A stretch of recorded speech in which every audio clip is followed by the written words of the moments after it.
शिवस्वरूप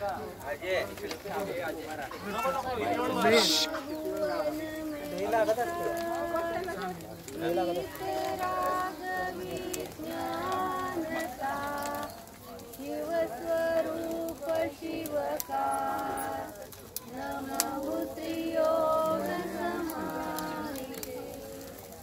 पहा, हा जो जीव आहे, जीवाचा स्वभाव जन्म मरणाने रहित आहे, परंतु कर्माच्या उदयामध्ये हा जीव शत्रुगतीमध्ये भ्रमण करतो। ज्या गतीमध्ये जातो त्या प्रकारचं शरीर धारण करतो आणि जेवढा आयुष्य आहे तेवढा काळ त्या ठिकाणी राहतो। हा जो जीव आहे, जसं मनुष्य गतीमध्ये आला की मनुष्य शरीर धारण करतो आणि जेवढा आयुकर्म बांधलेला आहे तेवढा काळ राहून ह्या शरीराचा त्याग करतो। तर हे शरीर ज्याचा संयोग होतो त्याचा वियोग हा नियमाने होतो।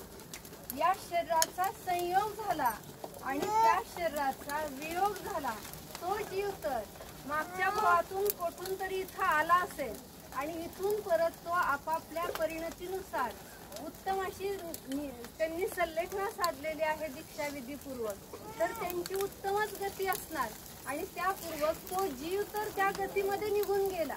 आणि हे काय आहे, शरीर ज्या शरीराच्या द्वारे त्यांनी उत्तम साधना केलेली आहे ते शरीर या ठिकाणी सोडून गेले।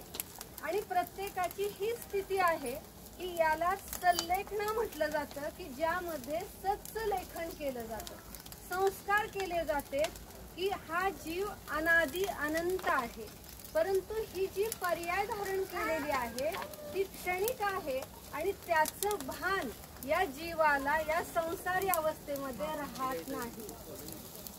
शरीर मिळालं की त्या शरीराचे सगळे नातेवाईक निर्माण होतात आणि त्या नाते रूपाने ते पुरे पाडण्यामध्ये आपलं जीवन सगळं निघून जातं। त्या मोह वाढत जातो, हे आपले ते आपले, मुलगा आहे, आई आहे, वडील आहे, भाऊ आहे, पती आहे, पत्नी आहे आणि त्यामध्ये हा गुरफटून जातो आणि आपल्या स्वतः जीवाला विसरून जातो। तर त्यासाठी या ठिकाणी लक्षात घ्यायचं की मरण तर एक ना एक दिवस येणार आहे। ह्या शरीराचा आपल्याला काय त्याग करावा लागणार आहे, सुटणार तर आहे, परंतु त्याला आपण काय स्वतःहून सोडण्यामध्ये जी काय साधना केली जाते किंवा त्याला म्हटलं जातं संलेखनाव्रत, यामध्ये स्वतः ह्या शरीराचा त्याग केलेला आहे। यामध्ये शरीराला कृश केलं जातं आणि त्याबरोबर कषायांना कृश केलं जातं। जो मोहभाव आहे त्याचा काय नाश करण्याचा हा उपाय आहे। म्हणून संलेखना धारण करण्यासाठी प्रत्येकाने तत्पर राहिलं पाहिजे। हे संस्कार आपण या ठिकाणी घेतले पाहिजेत की त्या जीवाने जसं काय कुठलाही न विचार करता मोहामध्ये न अडकता आपलं आत्मकल्याण करून घेतलं। अगदी विधीपूर्वक क्रमाने त्यांनी नियम संलेखना धारण केली, त्यानंतर विधीपूर्वक यमसंलेखना धारण केली आणि ज्यावेळेस लक्षात आलं की आता आपल्याला काय आहे जास्त काळ शिल्लक नाहीये ह्या संसारातला, तर त्यावेळेस त्यांनी यमसंलेखना म्हणजे 4 प्रकारच्या आहाराचा त्याग केला आणि त्यानंतर की जे काय आहे अंतिम साध्य प्रत्येकाला एक दीक्षा ही एक काय आहे आपलं एम आहे या भावातलं, ह्या शरीराच्या द्वारे उत्कृष्ट कार्य कोणतं करण्यायोग्य तर ती दीक्षा आहे आणि ती दीक्षा पण त्यांच्या पुण्यामुळं त्यांना तसा संयोग मिळाला माताजींचा वगैरे आणि त्यापूर्वक त्यांनी दीक्षा ही उत्तम अगदी ग्रहण केली आणि साधना तर रात्रंदिवस केली। 5 दिवस जणू काही पंचमेरूचे 5 उपवासच त्यांनी केले आणि त्यापूर्वक अत्यंत सावधानता प्रत्येक वेळेस नमस्कार करा म्हटलं की त्या एक हात थोडंसं पॅरालिसिस झाल्यामुळं एक हात एक पाय चालत नव्हता, परंतु एका हाताने ते सारखं असं करायचं म्हणजे दर्शन करण्याचे भावाने सतत त्यांच्या डोळ्यासमोर भगवान होते आणि त्या भगवंतांचं नामस्मरण त्या करत होत्या आणि प्रत्येक वेळेस इतकी सावधानता होती की आपण आर्यंत सिद्ध म्हटलं किंवा कोणताही जाप म्हणू लागलो की त्या हातावर करत होते.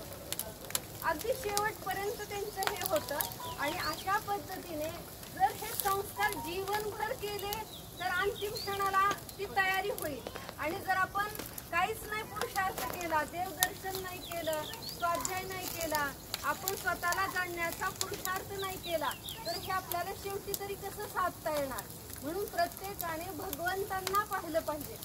आणि तसं मला घडायचंय तर ते घडण्यासाठी मी काय केलं पाहिजे हे समजण्यासाठी आपल्याला जिनवाणीचा स्वाध्याय केला पाहिजे, की ज्या माध्यमातून संलेखना काय असते, आपण ह्या सगळ्या कषायांचा, ह्या मोहराग द्वेषाचा कसा अभाव करू शकतो आणि अरिहंत सिद्ध पदाची आपल्या जीवनामध्ये कशी प्राप्ती करता येते हे आपल्याला समजू शकतं.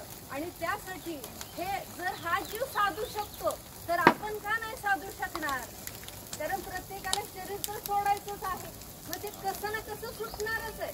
परंतु जर ते संस्कारपूर्वक, आत्मचिंतनपूर्वक, भगवंतांच्या नामस्मरणपूर्वक जर सुटलं तर त्याच्यासारखं भाग्य दुसरं नाही. तो जीव नियमाने सुगतीला जातो आणि निश्चित परंपरेने मोक्षाला जातो. म्हणून ज्याने संलेखना व्रत धारण केलेलं आहे तर जिनवाणीमध्ये सांगितलेलं आहे तो कमीत कमी तर काय आहे 2-3 भावात मोक्षाला जाईल. पण जास्तीत जास्त या संसारात फिरेल तर 7-8 भावामध्ये मोक्षाला जातोच. इतकं त्या संलेखनेचं महत्व आहे. मग कुणाला या संसार दुःखामध्ये भटकायचंय, तात्पुरतं चांगलं वाटतंय, परंतु हा संसार अत्यंत दुःखमय आहे. आणि यातून सुटण्याचा उपाय काय आहे? आत्मसाधना आहे. आणि ती साधना करण्यासाठी सर्वांनी पुरुषार्थ केला पाहिजे. हे यातून आपण समजून घेऊन आपले जीवन सार्थक करण्याचा प्रयत्न केला पाहिजे. जय बोलो पंचपरमेष्ठी भगवान की जय. पंचपरमेष्ठी भगवान की जय. 24 भगवान की जय. अनंतानंत सिद्ध भगवान की जय. जैन धर्म की जय. जय हो.